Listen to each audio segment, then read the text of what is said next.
Picture this. You're at a sacred, holy place. You're looking for a vision and maybe even some wisdom. So what do you eat to get inspiration for that wisdom or vision? Well, if you're Kahekili, then you're going to eat fish heads. Roly-poly fish heads.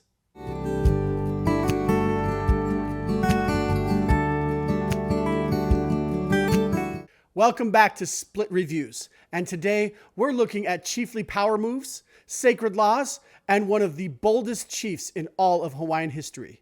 And we finally get to see the return of our favorite character to hate. And I also have something new to share at the end of this video. But before we get started, a couple of items from the previous video. This is not an ikaika helmet. This is called a makini. It is used to signify kahuna or priests. It is not a warfare helmet. Thank you to those who corrected that error. And I also asked the community to help identify this actor who is chanting at the beginning of the holua scene. His name is Thomas Rawidi. He is a Maori chanter, and he even has Chief of War credits on his IMDb page. He couldn't speak Hawaiian before his performance, which made that scene all that much more impressive. Now that we've covered that, let's talk about the Splintered Paddle. The Black Desert is the desert in Keōua. It is not a sand dune desert. It's the desert caused by the vast lava field that comes from Kilauea's eruptions. There are accounts of Keōua burning his father's mahiole. The Hawaiian historians Kamakau and Fornander mention it. It was a statement similar to what was mentioned in the show, that burning the helmet was a public rejection of power given to Kamehameha. Keōua's mother is played by Kekuhi Keali'i Kanakaole o Haililani, who is a chanter, kumuhula, and cultural educator. She is the granddaughter of Edith Kanakaole, who is a cultural treasure in Hawaii, and she founded Halau o Kekuhi. She is an amazing woman with an amazing lineage. This scene is on another heiau. This is the haleumu, where food preparations were made. Then we have the anu'u. This is where the kahuna would preach. Kahekili is sitting in front of and likely praying to the ki'i, which is probably ku. The fish head is a chiefly delicacy. The eyes, brains, and head portions of a fish were reserved for the chief. So this makes sense that the chief would eat the head first and discard the body for the commoners, the maka'ainana. One user suggested that the fish itself is called an obakeveke, a kind of goatfish.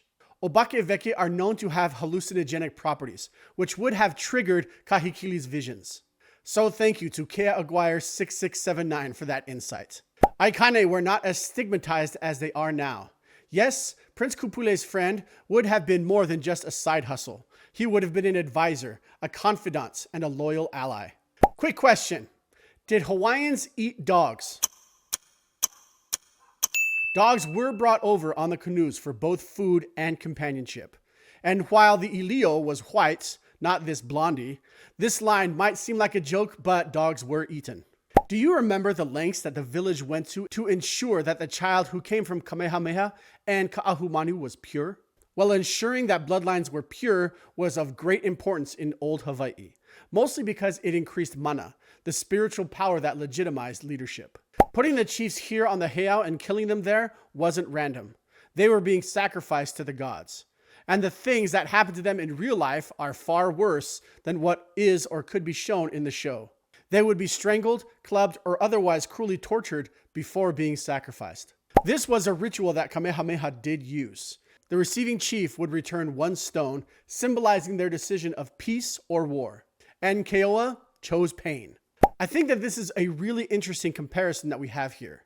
In one conversation, we have Cliff Curtis and Tamura Morrison. Both of them speak Maori and had to learn Hawaiian for this show. And when they speak Hawaiian, they do so with Maori accents. And in a comparative conversation, we have Moses Goods and Kaina Makua, both of whom were fluent in Hawaiian before this show. I think it's just an interesting comparison with these two scenes being so close together. This law of the Splintered Paddle is a real event, and it happened just like Kamehameha is telling it. The fisherman hit Kamehameha with a paddle, and later he reflected on that to create Kanawai Mamalahoi, the law of the Splintered Paddle. Let every old person, woman, and child lie by the roadside in safety. Sitting on a mat in front of a chief was to acknowledge their authority and sanctity.